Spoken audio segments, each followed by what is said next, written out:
All right, all right. Happy Friday, everyone. Welcome to the Sabby Sab Show on Revolutionary Blackout Network. I hope you guys are geared up and ready for the weekend. Shout out to everyone watching on YouTube, Twitch, and Twitter.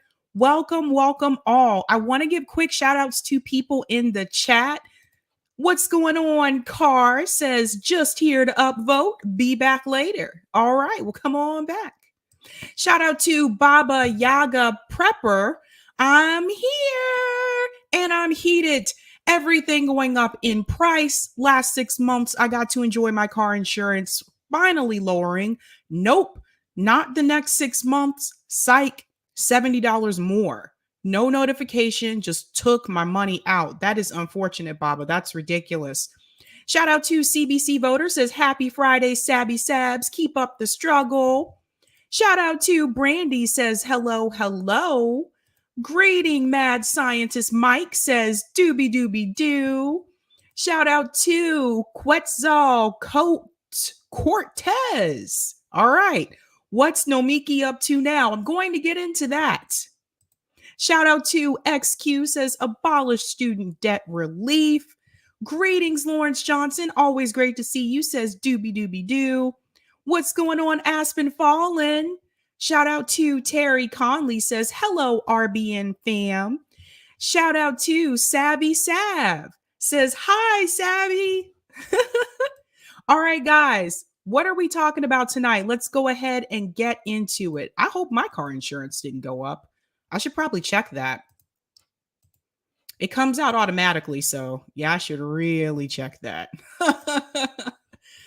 All right. So tonight we are talking about Joy Reid and Elizabeth Warren's student loan debt. That's a good discussion. I want you to pay close attention to. Pay close attention to that one. So we're going to get into that story. And I'm also going to discuss Nomiki Konst fails on Fox. And what does this have to do with Hunter Biden? So I'm excited to get into those stories. Quick update, guys. If you notice, scrolling across the bottom of the screen is Rome's Tour for the Poor. He will be here with me in Boston later on this month, April 25th. So please donate to Rome's Tour for the Poor. We're trying to get people tents and blankets here in the Boston area. So definitely looking forward to that. All right. I want to go ahead and get into my first story, which is Joy Reid and Elizabeth Warren, and they're talking about student loan debt.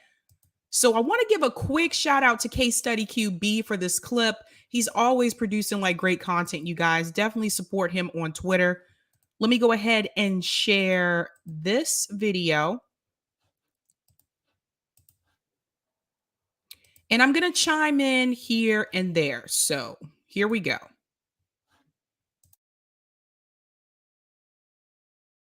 We are just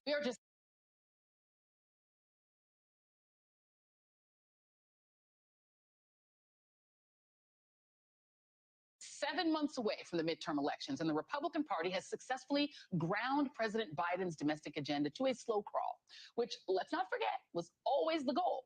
And they can thank Senators Sinema and Manchin for getting that done. Today, we saw the fruits of their labor. A new Morning Consult and Politico poll shows that voters who received the expanded child tax credit payments in 2021 are no longer willing to reward the party that gave it to them. An increasing number of them are now inclined to vote for Republicans. Democrats, who had a 12-point advantage with those voters in December, saw that lead evaporate. Because of Senate gridlock, President Biden has got to go it alone. This morning, the president announced an extension of the moratorium on federal student loan payments, interest, and collections through the end of August. More importantly, the administration also announced that it will give roughly 7 million borrowers who are in default a fresh start. That means that their accounts would be restored to good standing. Joining me now is Senator Elizabeth Warren of Massachusetts. And Senator, thank you for being here. Thank you for having me. Good to see you in person. You know, as somebody who took a really long time to pay back my student loans, and my husband, we're still working on, he got all of his, did his education through student loans. This is great news to me. Mm-hmm. But there are a lot of people who create a moral hazard argument against helping people with paying back their student loans. And what do you say then? They're like, well, don't do that because, I paid. Hold on one second. I'm going to see if I can boost this volume. Mind back, you should pay yours. Okay, cool. I got a new extension. Sure. Okay, let's start from the beginning. I got the volume a little bit louder now. So listen to this. Listen to the first thing that Joy says here. We are just 7 months away from the midterm elections, and the Republican Party has successfully ground President Biden's domestic agenda to a slow crawl, which, let's not forget. That part right there. Let's go ahead and let's get started with that part right there. So if you notice that Joy Reid is blaming the Republican Party for the reason why Joe Biden is not getting things done. And I just want to remind you that this conversation is about student loan debt relief, student loan debt cancellation. And that is something that Joe Biden can do by executive order. So the fact that she's trying to blame Republicans here is irrelevant on this subject. And there's a lot of other things that Joe Biden could have done by executive order that is not because of the Republicans as well. She's going to go on to mention Kyrsten Sinema and Joe Manchin. And I want to go ahead and give you a heads up for that as well. Nina Turner actually let the cat out the bag with this one herself on Breaking Points. And she told people that it is not just Sinema and Manchin, that there are other people who are against these types of legislations as well. It's just that those two are the ones that are willing to come forward and speak out, particularly because they are in safe seats for the most part. Like Joe Manchin knows 9 times out of 10, he's going to win again. Kyrsten Sinema knows 9 times out of 10, she's going to win again. I'm not sure if she's going to run again, but they're in safe seats. Whereas there are other people who are there, who are present, that also disagree, but they're not speaking out because they're not necessarily in safe seats. So again, this goes back to the whole idea of the rotating villain. So I just want to put that out there first, and let's go back into the video. Yeah, was always the goal. And they can thank Senators Sinema and Manchin for getting that done. Today, we saw the fruits of their labor. A new Morning Consult and Politico poll shows that voters who received the expanded child tax credit payments in 2021 are no longer willing to reward the party that gave it to them. An increasing number of them are now inclined to vote for Republicans. Democrats, who had a 12-point advantage with those voters in December, saw that lead evaporate. Because of Senate gridlock, President Biden has got to go it alone. This morning, the president announced an extension of the moratorium on federal student loan payments, interest, and collections through the end of August. More importantly, the administration also announced that it will give roughly 7 million borrowers who are in default a fresh start.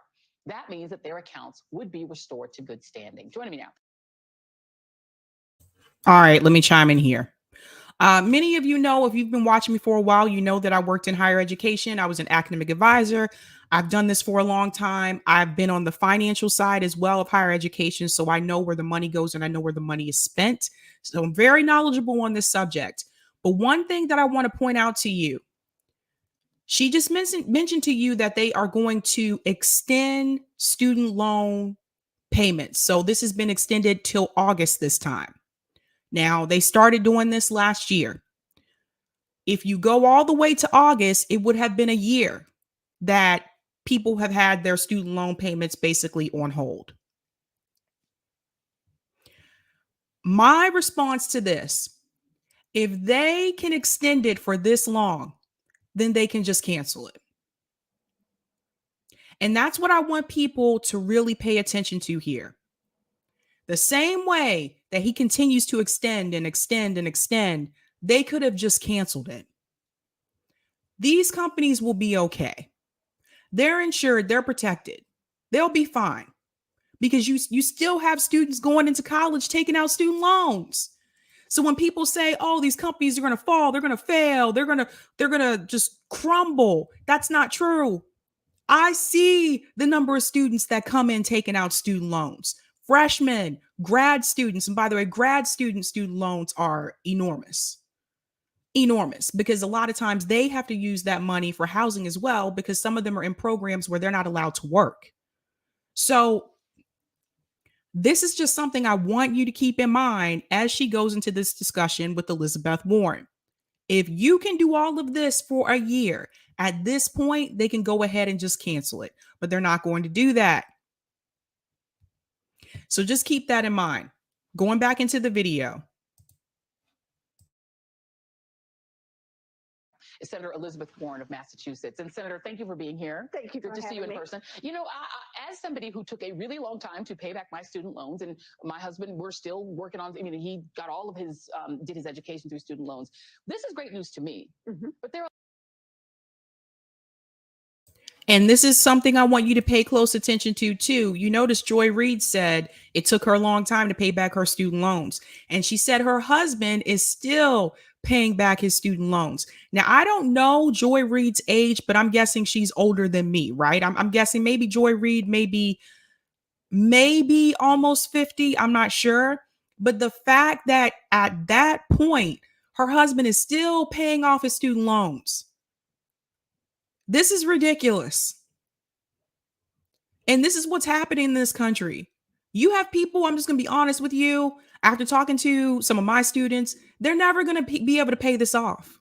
They're never going to pay it off. They'll be dead and still owe. And then what happens? And that's a question I want people to ask. What happens if people pass away and they haven't paid off all their student loan debt? What do those companies do? They eat the cost, right? Sally Mae will eat the cost.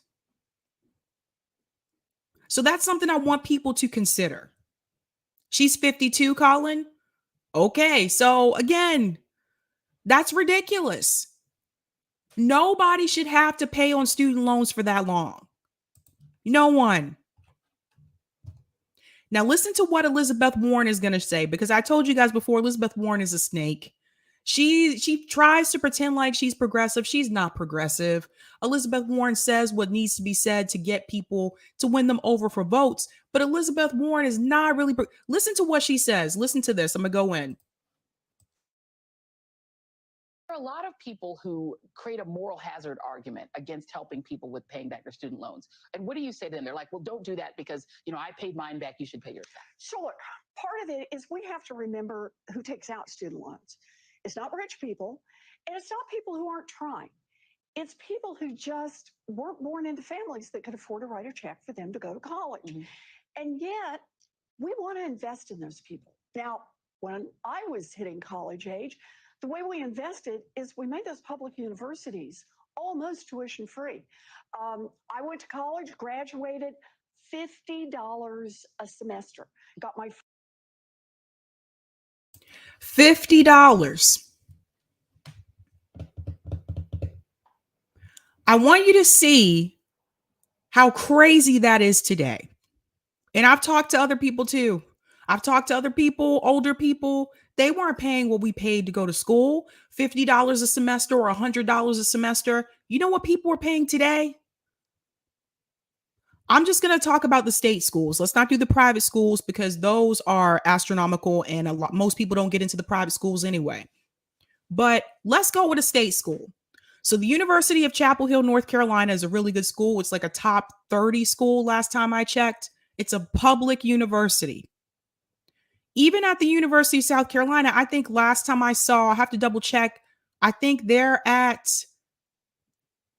$30,000 a year now. Let's see.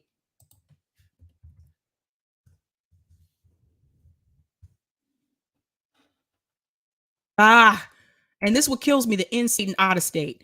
In-state tuition at the University of Chapel Hill, North Carolina, $8,980. Out-of-state tuition, $36,159. So the fact that still this is a public university, why does it cost $8,980 to go to a public school? Public. That's just one example. Just one. University of Massachusetts. Also, public school. In-state tuition at UMass is $16,439 a year for a public school. Out-of-state tuition is $36,427. Let's do some math. And I say this because the University of Massachusetts is one of the cheaper options here in Massachusetts in reference to the 4-year university system. It's one of the cheaper options, right? So $16,000 a year. We'll say 16.4.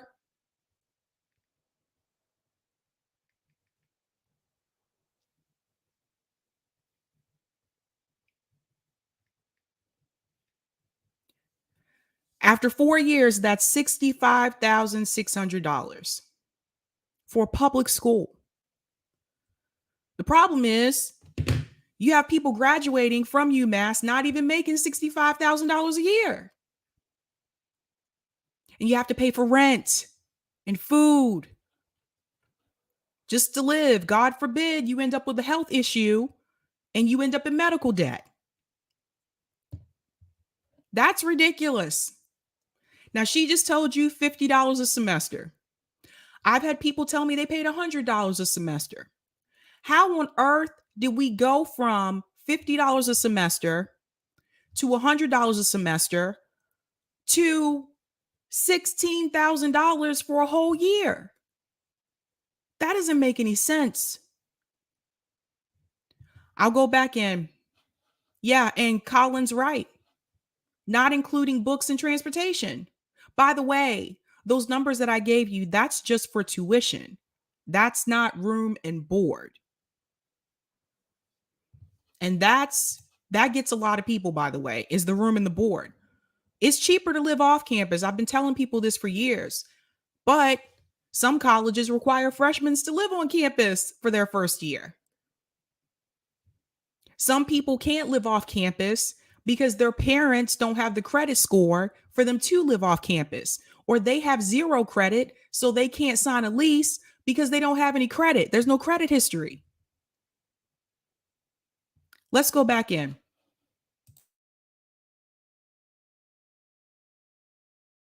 Four-year diploma and became a special education teacher. Yeah. That opportunity is not out there today. Yeah. So we say to young people, you need post-high school education, but good luck to you. The most we'll do is lend you some money for it. So they take on these loans. And the difficulty is now with the loans, 40% of them never graduate from college. Right. You know, life happens. They have babies, they're working 3 jobs, their mom gets sick, they have to move. Do we really want to say, don't even try? Yeah. Because that's what we're saying when we say you've got these loans now that you earn at a high school graduate's level, but you're going to have to pay back all this college debt. I want to chime in here and add something that she said about someone gets sick. So this is something that I saw happen with my own family, actually. My aunt, she was in college. She had some financial aid. Some was like a grant, maybe. No one in my family, she's older than me, no one in my family at that point had been to, a 4-year university. And during that time when she was in college, my grandfather got sick. So she had to leave school. What you guys have to understand is like there was no one to take care of him. There was no one else to take care of him. And people that have money, they can hire like a nurse or someone to come in and take care of him. So my grandfather got sick, so she had to drop out of school and move back to Maryland and take care of my grandfather until he passed away. And then it was a long time before she was able to go back to school and finish her degree. Problem is, if you've taken out student loans, you only get like a 6-month grace period, right? When you're out of school for when you have to go back into repayment. And if you don't meet the qualifications for a deferment or a forbearance, they want their money. And if you don't pay them their money, they'll garnish your wages. These things happen. Life events happen to people to where sometimes they have to leave school. But now you have all the student loan debt and you didn't even finish yet. Just another thing to point out. Or look at it another way.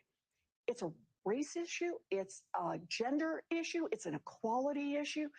African Americans borrow more money to go to school, borrow more money while they're in school, have a harder time paying it off when they get out. In fact, let me just give you one stat on this. And that is, we've now studied people who are 20 years out, and the average white borrower owes about 5% of what they originally borrowed. 20 years, they're still paying, but the end is in sight. The average Black borrower 95%.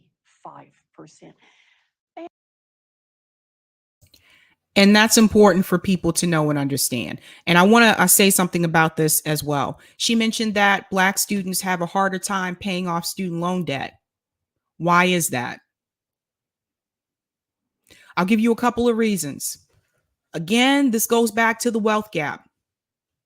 We have a racial wealth gap in this country. I'll tell you some of the things that I noticed when I graduated college. Well, I'll say my senior year.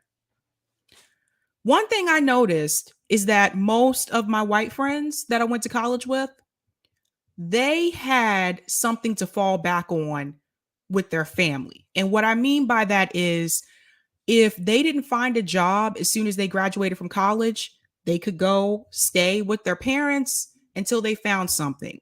Or a lot of times, some of them, their parents had businesses. So if they didn't find a job when they graduated from college, they used to tell me like all the time, I'll just go work for my dad's company. I'll go work for my dad's construction company. My mom is a lawyer. I'll go do an administrative assistant work at her law firm. For a lot of Black kids graduating college, we don't have that. We don't have it. I know when I was in school, I thought I was the only one until I joined an organization where there were other people like me on campus that were first generation college students. And so by that means you're the first one in your family to go to college. So I was the first one in my family to go, and in my immediate family. And what I found is that there were just resources that were lacking, right? We didn't know what we were doing. We were the first ones going there. Now, the academic work, that for me was easy. It was the other issues, financial, social issues, not being able to participate in certain things because financially the money just wasn't there for you to be able to do it. Not being able to network in college because, again, a lot of those networking events cost money. So you had to have the money to do it. And this is a big part of the problem. So that's one of the reasons why Black students have a harder time paying the student loan debt off. We don't have wealth in the family. And that goes all the way back to slavery. That goes all the way back to 40 acres and a mule, where Black people were not given what they were promised by General Sherman. And so as a result, most Black families had no wealth to pass down. So if you were lucky enough to get a job right out of college, great. Then you had to deal with another issue: wage disparities. A lot of times we weren't offered the same amount of salaries as our white counterparts. A lot of times we didn't know how to negotiate salary. People have to teach you how to do that. So there's a lot of this that just goes back to history, that goes back to generational wealth, and why that is so significant and why that's important. But a lot of it at the end of the day comes down to the financial issues that we have. And I'm glad she mentioned that. I'm not a fan of Elizabeth Warren, by the way. She's annoying. I think she's a snake, but I'm glad that she mentioned that. But there's something else that she's going to say that is going to show you exactly who Elizabeth Warren really is. So listen to this. And it's got to look like you're going to pay until you drop. Yeah. The president could cancel $50,000 of student loan debt. And if he did, that would help close the Black-white wealth gap for people with student loan debt by 27 points. There's not a single thing points. There's help close the percent. And it's got to look like you're going to pay until you drop. Yeah. The president could cancel $50,000 of student loan debt. And if he did, that would help close the Black-white wealth gap for people. Did you guys hear what she just said? The president can cancel $50,000 of student loan debt. This is who Elizabeth Warren really is. Elizabeth Warren is a capitalist. She's not anti-capitalist. She was very vocal about that when she was running for president. Why do you have to put a number on it, Elizabeth Warren? See, this is the difference between people like Elizabeth Warren and people like me. When I say cancel student loan debt, I mean all of it. I'm not putting a limit on it. I'm not putting a number on it. Cancel all of it. I don't want you to means test it.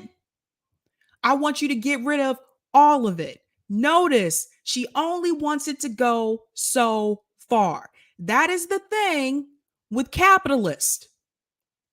They want you to have a break here and there, but they don't really want to help you to the point where it will significantly change your life. If you owe more than $100,000 in student loan debt and Joe Biden cancels $50,000, you still are in debt. You still owe a lot of freaking money that you will still probably not be able to pay off. Not in this lifetime. That's the difference. So when people say to me, what is really the difference between these progressive and leftists and socialists and communists and populists and people who say they're capitalists and anti-capitalist, squash all those labels about socialist, leftist, progressive, squash all that and focus on the money. And at the end of the day, Elizabeth Warren still wants to help capital. Where did that number come from? I would really like to know. How did she come up with that number? Where is this coming from? She's only willing to go so far. This is why, like, people, for me, when I was, 2020 election, and there were friends of mine that wanted to vote for Elizabeth Warren. And I spent a lot of time explaining to them why Elizabeth Warren was really not as progressive or leftist as they thought, and that she was only going to go so far. This is a perfect example of what I'm talking about. At the end of the day, she still wants to protect capital. She still wants to protect these corrupt student loan companies, these predatory companies like Sallie Mae that have gotten over on these kids, that have ripped off these students, that have continued to increase these interest rates. She still wants to protect them. This is important for people to know. It's important for people to understand. This is not the person who is going to be on the front lines of a revolution. This is the person that is going to say, yes, I stand out here outside of Stop and Shop grocery store in Massachusetts and I protest and I stand with the workers. She'll do something like that. But when there is a movement of people to get out into the streets and really put pressure on the politicians to make real change for people in their lives, to give everybody universal health care. Elizabeth Warren, remember, she backtracked on that. 1 minute she said she wanted to do Medicare for all. The next thing you knew, she took that back. Then all of a sudden it was Medicare for anybody who wants it. She changed her tune. So far, this is not the person who is really going to be there to fight. She'll do just enough to appear to be credible, but never enough for it to get to the point where she may have to risk her own capital in order for you all to have something. I think I got a super chat. I'm going to grab that really quick. Thank you so much for the super chat, Colin. I never understood why Warren wouldn't say to cancel at minimum 50K versus up to 50K. That's a good point. See what I mean? She's only willing to go so far.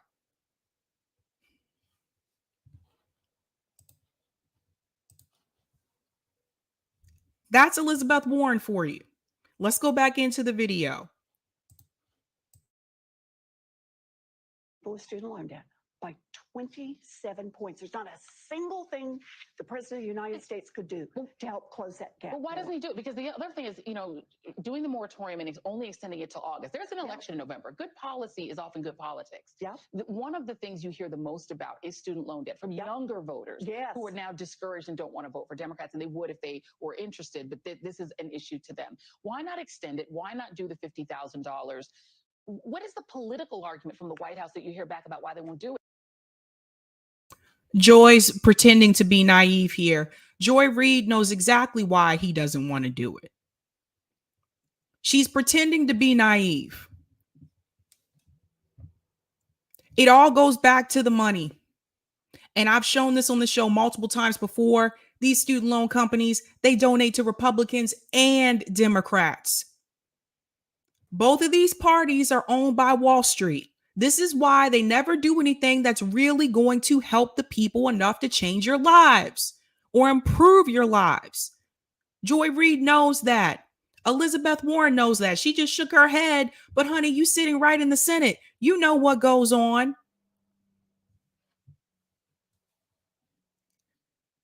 It's election year, midterms. And I honestly believe the only reason that Biden extended those student loan payments again is because it is a midterm year. Democrats know they're about to lose the House. They're going to make a lot of promises. Hold on to your seats. It's coming. We're going to hear a lot of, we're going to do this, we're going to do that. Because it's an election year. Just like you hear a lot of them right now talking about Medicare for all again, but they didn't mention it last year. We had Medicare for all marches in over 50 cities in this country. I didn't hear Bernie Sanders tweet about it. I didn't hear or see AOC and them tweet about it. Cori Bush was the only one that came and she didn't even want to be interviewed about it. Now, all of them are talking about Medicare for all again, when just last year you guys were mentioning access. The jig is up. I'm going to go back into the video.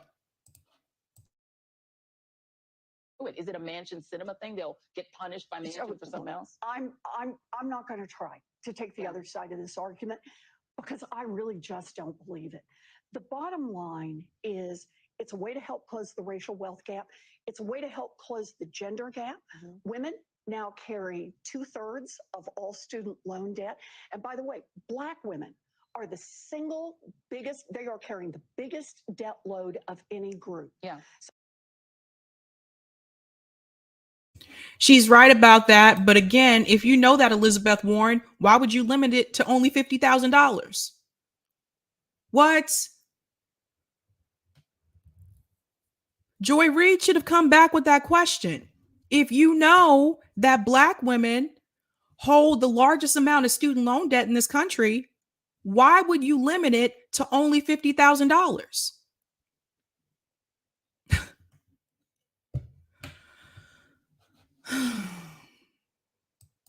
Eric T. Red said, if the jig was any more up, it'd be on the moon. See how they just talk around in circles? Joy Reid just mentioned to you again. I mean, what is going on? Is it cinema? Is it Mansion? Cinema and Mansion have nothing to do with this. See how they just throw their names in for anything now for the reason why something doesn't get done? This is all Joe Biden. He can do it by executive order. This has nothing to do with Mansion and cinema.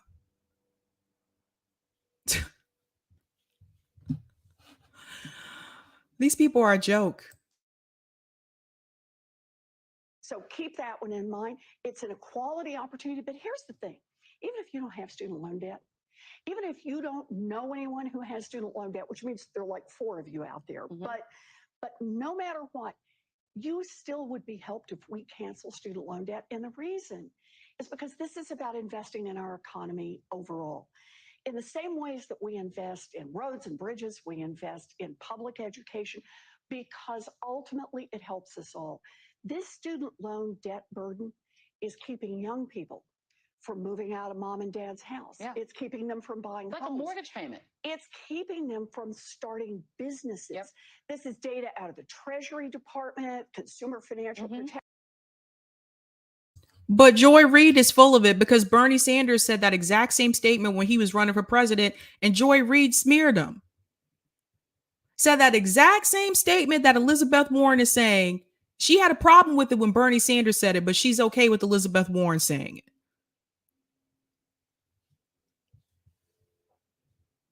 This is the game that they play. This is the game that they play. I'm going to finish this up and I'll go into the next story. Protection Bureau, we help get rid of that debt burden. Then that frees up a whole lot more people to be part of this economic engine. Yeah. In other words, canceling that debt Oh, it profoundly helps those people, but it helps our whole economy. And those, you just described the people in the Democratic base, especially Black women and young people, because the reality is, I can remember coming out of college and that automatic payment that gets sucked out of your bank account. That means you cannot spend that money on anything else. You can't invest in a business. You can't do anything but just basically you're a slave to that withdrawal every month. Exactly. I have to ask you something else. You are an Oklahoman. A lot of people associate you with Massachusetts, but you're originally Oklahoman. Born and raised. This law that's passed there, we just talked about it in a previous segment, that essentially. Now they go into talking about abortion in Oklahoma. But the point that I wanted to make very clear there is that this is a joke. This is a joke. If you really cared that much about canceling student loan debt, then you should have cared about it when Bernie mentioned it, when anybody would have mentioned it. But you only care about it, it seems like, when it's coming from Elizabeth Warren. And it's not just Joy Reid. The women in The View have done the same thing. Anyone else can go on there, say the exact same, argument that Bernie Sanders said, and they'd eat it up. But when Bernie said it, they smeared him. I don't understand why someone like Bernie Sanders continued to go on those shows. I really don't. And not push back on them. This is a joke. This is a joke. This is them. They're trying to keep the House and they're trying to make sure they keep the Senate. This is what this is about. It's midterms. We got to pretend like we care. Joy Reid just mentioned the Democratic base. Again, this is all about votes. Big giveaway. Let's go into the second story. Now, this is about Nomiki Konst. I'm going to be talking about her twice tonight because I'm talking about her on my channel as well. This woman is a piece of work. So she was on Fox News again, which, by the way, it's a problem when Jimmy Dore goes on Fox News, but it's okay for Nomiki to go on Fox News multiple times. Just want to point that out. She was on Fox News again. They're talking about Joe Biden and the conflict with Hunter Biden's laptop. Watch the way she tries to deflect this issue. So here we go again. Shout out to Case Study QB for this clip as well. I told you guys, Case Study is doing the damn thing. So here we go. Now, Doug Collins, former Georgia congressman, Nomiki Konst, former Bernie Sanders national surrogate. Great to see you both. Doug, I'm going to start with you. Get your initial reaction to some of the latest developments in this Hunter Biden case. Well, the latest developments continue to just show a pattern that we've been talking about for a long time, that show that there was business dealings that Hunter Biden had with China. We saw it with Ukraine, and that there seems to be a stronger and stronger connection between Hunter and his father. When you understand that, then you begin to piece this thing together, and how Democrats can continue to hide and try to behind the lie that Hunter Biden and his dad had never talked about this is just false, because we're seeing more and more evidence of it, even back to old pictures that show them together with these business people. It just doesn't make sense. So whether you are on the right or the left, this is something that cannot be disputed here. They have pictures that show a connection with Joe Biden, Hunter Biden, and China. This is why you don't see CNN didn't want to talk about Hunter Biden's laptop. MSNBC didn't want to talk about it. Some of the leftist commentators and independent media didn't want to talk about Hunter Biden's laptop. I talked about it. This was supposed to be a secret. This wasn't supposed to get out. It's out. Surprise. But whether you are on the left or the right, to sit here and to just try to dispute the facts because you like Joe Biden for whatever crazy, deranged ass reason, or because it's not Trump, that's being disingenuous. And that is not okay. The facts show they are connected. And more information has been coming out about this. Listen to what Nomiki says. Nomiki. Listen, Republicans can try to turn Hunter Biden into Hillary's emails, but it's not going to distract away from the love affair that Donald Trump and his family have with Putin. Ivanka testified yesterday for 8 hours over the January 6th were you in the room? Terrorist attacks. This is all a big distraction. Were you there? Because you don't know what was said. And there have been many people to go before that commission, and you don't know what was said. And I'm fascinated by the fact that Trump eases his way back into your conversation, because I would think that you'd want, parity here. You want things to be equal. They looked at that family in the last administration with a microscope. Don't you want this to be looked at? Doug, I'll come back to you.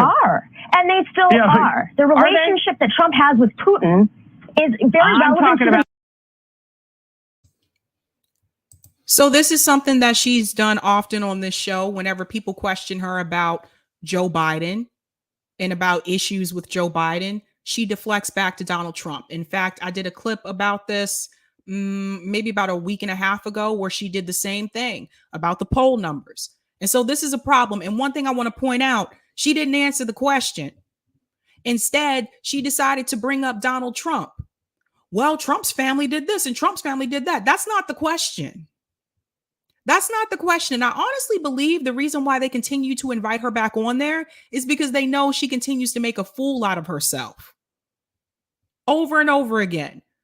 If this is what the left has, that's concerning. That's concerning. I told you guys, there were people in left independent media. They did not want to talk about that laptop story. Why is that? And if Nomiki is supposed to be progressive, as she says, or leftist, as she says, why is she trying so hard to defend and go to bat for Joe Biden? If anything, you should be coming out very harshly against Joe Biden and argue the need for, this is exactly why we need someone who is progressive, someone who is a leftist as president. She's not even doing that. Every time they ask her about Joe Biden, something that he's done wrong, she defends Joe Biden. This is a problem. This issue that has happened with Hunter Biden's laptop, this is a problem. And if you were okay with the media digging into and investigating Trump's financial dealings, you should have no problem with the media investigating this story with Joe Biden. Obviously, there's something, probably more stuff that we have not seen yet, more damning on that laptop for the reason why they wanted to cover and hush this up. And Nomiki tries to bring up, it's Trump, Trump did. She's another one of those people, just like Rational National, Humanist Report, Kyle Kalinske. All they want to do is talk about Trump. This man has not been president for a full year, and they continue to bring him back up instead of focusing on the fact that Joe Biden is a terrible president, whether he's on the right or the left. It's a problem. Thank you for the super chat, Colin. Fox loved Nomiki because she's a caricature of what people think a leftist is like. Exactly. That's why they continue to bring her on. Every time she goes on to this show, the host proves her wrong every time. And then you have like David Dole will make a video and be like, Nomiki killed it on Fox News. No. Are you watching the same thing that the rest of us are watching? She's not killing it. She's not even answering the questions. Let's be real here. Thanks for the super chat, Lo-Fi Mid. She brought up Russiagate, which has been disproven to pivot away from the laptop, which has been confirmed. She might as well say Orange Man bad. Right?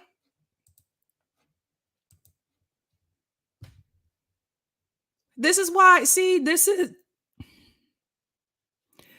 the thing about being a Democratic Party a loyalist to the party. Even when they do something wrong and there's evidence to back it up, you still defend the person because it's a part of your party.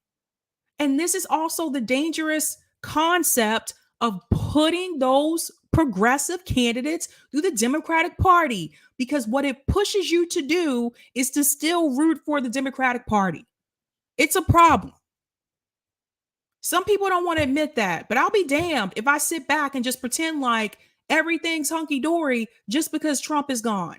It's not. Let's go back in. News today. I mean, we're criticizing. I know reflexively you want to go backwards, but we got to go forward. Crisis right now is Russia. Yeah, we're in the middle of there's a conflict in Russia between Russia and Ukraine right now, and Trump has a connection to Russian oligarchs. I think that's very relevant. And what connection does Hunter Biden have to the person or the country that Russia went to for help? China. Doug, I come back to you. Wait. Wow, what an obsession. I mean, you talk about the Democrats. She brings this back to Russia. Nobody was talking about Russia. Wow.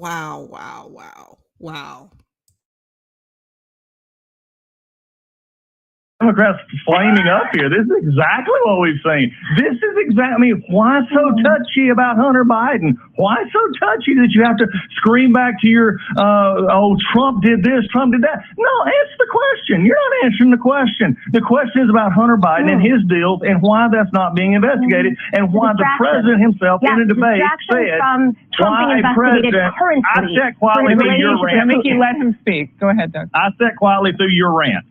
Okay? Here's the problem. The president himself said he didn't have any deals, did any discussions. We're seeing that proven wrong. And then when you have the White House chief of staff say, oh, undoubtedly Hunter did nothing wrong, did he all of a sudden become the attorney general? Again, this is something that needs to be investigated. And your reaction shows exactly why people do not trust what's going on with Hunter Biden right now. Yeah. All right. Let me get to this. And Nomiki, I'll come back to you first. Hold on one second. President Obama was back at the White House yesterday, striking an upbeat tone. He had so much energy. Everybody was all excited. You watch the videos on YouTube. Anyway, it's in the face of terrible polling for President Biden. And a bit of advice on the midterms. Watch together.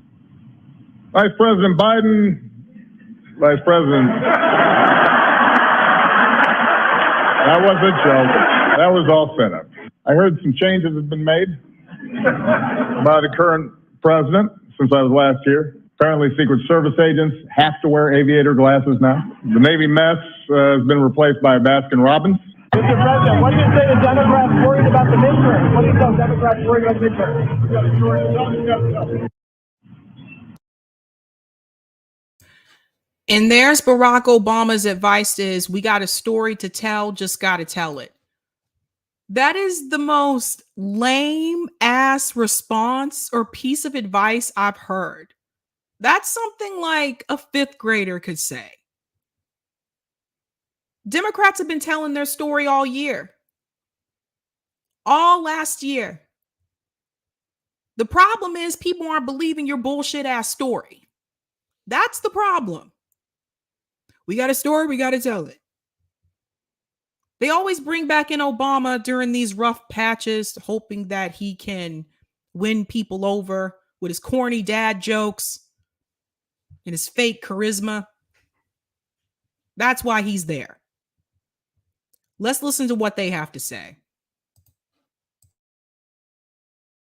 So all of that, I mean, it looked like he was actually, I don't know, at least engaging with the audience. This video a bit cringy. People reacting, you couldn't really tell what was going on here. It shows the former president in the middle of a crowd of enthusiastic Democrats, some of them really enthralled with Obama. The current president standing alone off to the side, trying to figure out what to do. And there he is with the president formerly and the current vice president, And this is concerning because this is a question you need to ask yourself with the behavior of Joe Biden. He looks lost. He looks dazed. He looks confused. There obviously appears to be cognitive decline, which I think most of us noticed during the Democratic debates. The question we need to ask is, who is running the country right now? For real. Because I have a hard time believing that Joe Biden is making any kind of real concrete decisions right now. Let's hear what they say. RNC tweeting, literally, no one wants to talk to Biden. And permanent, perhaps, damage control mode. President Obama tweeted, always great catching up with President Biden. Thanks for all you're doing to help even more Americans get access to quality, affordable health care. A Washington Post op-ed calls yesterday's event Obama's rose-colored return. Quote, Obama came to cast a warm, nostalgic glow on the Biden White House.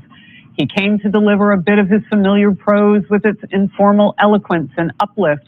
But in the process, he also reminded us of how we got here. Nomiki. President Biden got 81 million votes. He has received more votes than any presidential candidate in the history of our country. She's not being genuine here. Yes, President Biden got 81 million votes. But what Nomiki is leaving out is the number of people that voted for Joe Biden because they were voting against Trump. Not because they liked Joe Biden. Not because they wanted Joe Biden. Do you know how many people I knew that said they just wanted Trump out? I talked about this before on my show. I live in Massachusetts. Over 10,000 people were at the rally, Bernie rally in Boston. I didn't see one Joe Biden sign, t-shirt, flag, the entire election. I saw Pete Buttigieg signs. I saw booty signs. She's leaving that out. Again, it's just like she's missing the point here. Again, she's supposed to be the progressive. She's supposed to be the leftist. Why is she doing all this defense for Joe Biden? Why? Let's go back in. I think he's pretty popular. That's it. Have you seen the poll? That's the high. That number, his poll right now, is the highest Donald Trump ever reached in polls. So, you might want to check those numbers too. Again, this is not about Donald Trump. The current president of the United States is Joe Biden. There she goes again, bringing back Trump. So at this point, Nomiki just might as well be a liberal. Just say you're a Democrat. Stop trying to say you're a leftist or progressive. Just be a Democrat. Because I can sure as hell tell you right now, I sure am not taking up for Joe Biden. I sure am not defending Joe Biden. Are you kidding me? He's done nothing for us. After everything that's happened during the pandemic, he doesn't even want to give everybody health care. And you're defending him. Again, how did some of these hosts go from being Bernie supporters to kissing Joe Biden's ass? Money. Remember, or for those of you who do not know, Nomiki's mom was a politician. Let's remember that.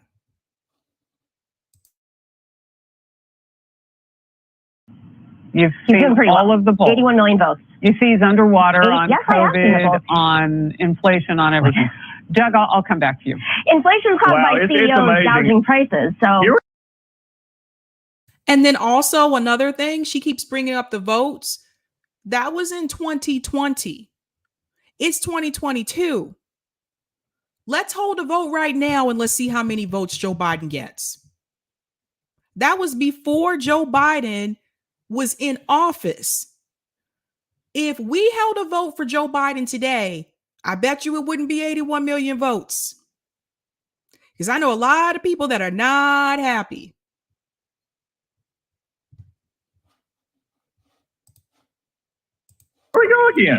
Here we go again. And it's just amazing. I listen to you. I would hate to go to lunch with you because all you know to talk about is, wow, I want the hamburger. And by the way, Trump made a worse hamburger. It's always something about Trump with this. This was a show of where you had a former president who came back A former president came back and overshone the current president, whose poll numbers, yes, are lacking. You may not want to admit it. You may not be able to see them. You may not want to talk about it, but his poll numbers are dragging. Even in the political rags around D.C., they're talking about how Democrats are disenfranchised with this president.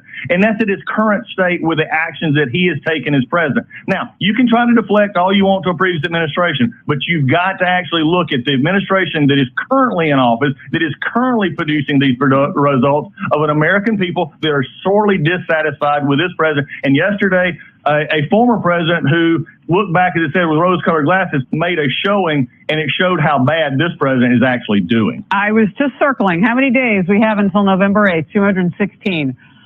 Democrats care about those poll numbers, particularly the ones on the economy. Nomiki, just brush up on it. Great to have you. You know I love having you. And Doug.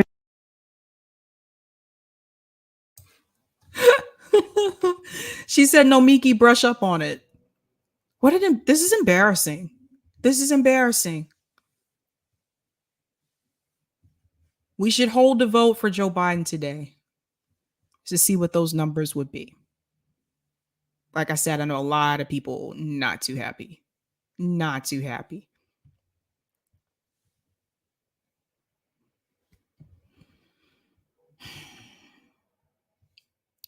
This is the problem when you say you're leftist, you're progressive. And yes, I had hope in the squad as well, but I think we've all seen that they're not going to do anything. They're not going to push anything. They're part of the Democratic Party now. They're part of the establishment. Because they went into that party, even though they had different principles, different issues that they were fighting for or supposed to fight for, they went into a party that doesn't want those issues to pass. That's the party that they went into. Nancy Pelosi told you herself, the Democratic Party is not moving in the direction of defunding the police. So Cori Bush stands alone. They don't want to cancel student loan debt. Democratic Party, they don't want to do it. You had 8 Democrat senators vote against $15 minimum wage. This is the party that the progressives went into. And don't get me wrong, not like they could have gotten into the Republican Party, but either way, you went into a system that is owned by Wall Street. And I've said this before, we would have been better off having leftist progressive candidates have their own party, split from the Democratic Party. Leave them. They don't want you there. They have made it very clear.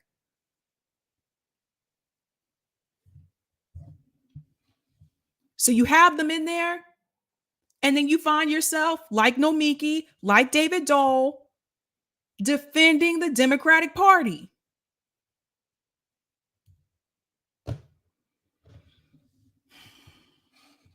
It's like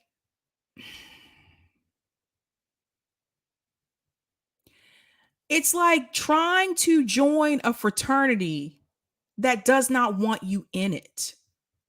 And you push your way through.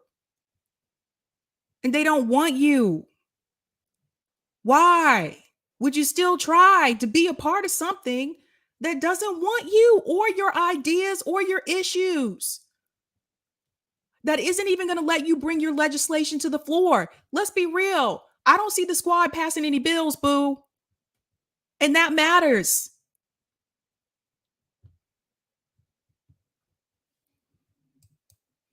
Bad Cookie said, you are 100% right, Sabrina. They don't want us there, but they will guilt you and shame you until we shut the fuck up and fall in line. Basically.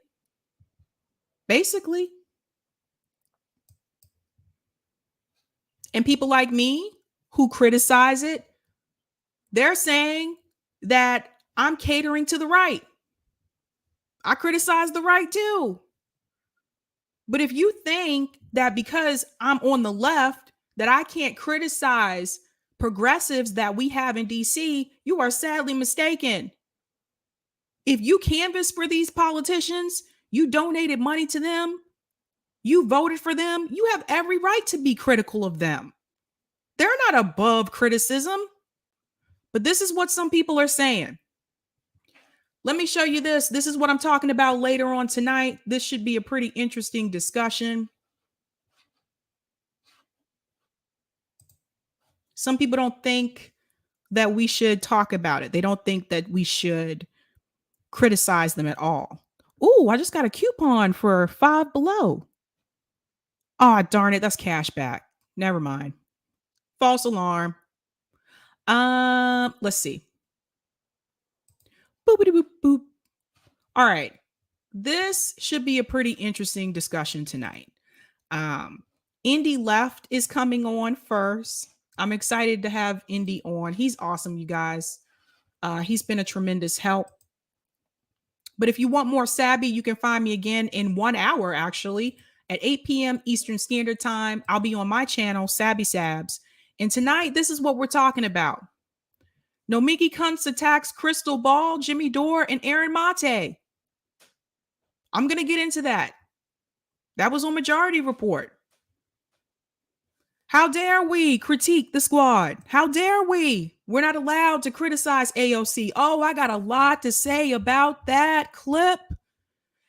Also tonight, I'm going to talk about Brian Stelter is grilled by a freshman, by the way. That has to do with censorship and propaganda narrative. So definitely want to check that out. And of course, Indy Left will join me. Should be a fun, cool time. And for those of you who don't know, on Fridays, I have a call-in segment of my show that starts at 9:30 p.m. So I'll be on the call-in app and on YouTube at the same time. If you do not have that app and you want to call in, you'll have to download the app. Otherwise, you can listen to it on your computer, or you can just watch the YouTube show and you'll see me on there, talk to people as well. So it should be a fun time. Tonight's call-in discussion is privilege on the left. Is it a problem, and do we need to talk about it? So we need to talk about, well, we do need to talk about it. We're going to talk about some of the issues that arise from some of these privileged people who are on the left. Thank you so much for the super chat, Mad Ocelot God 81. I'm not sure why I said it like that, but it sounds like a powerful name. Remember when Talib booed Hillary? What happened? I remember when she said, we're going to impeach the, I got to be careful. I already cussed on here like 3 times. I don't want to get a flag, but when she said, we're going to impeach the MFer, remember that? Not the same. Not the same. All right, guys. I hope you have a great weekend. Again, if you want more Sabby, you can join me in 1 hour on my channel, Sabby Sabs. Other than that, guys, have a good night. Keep up the fight.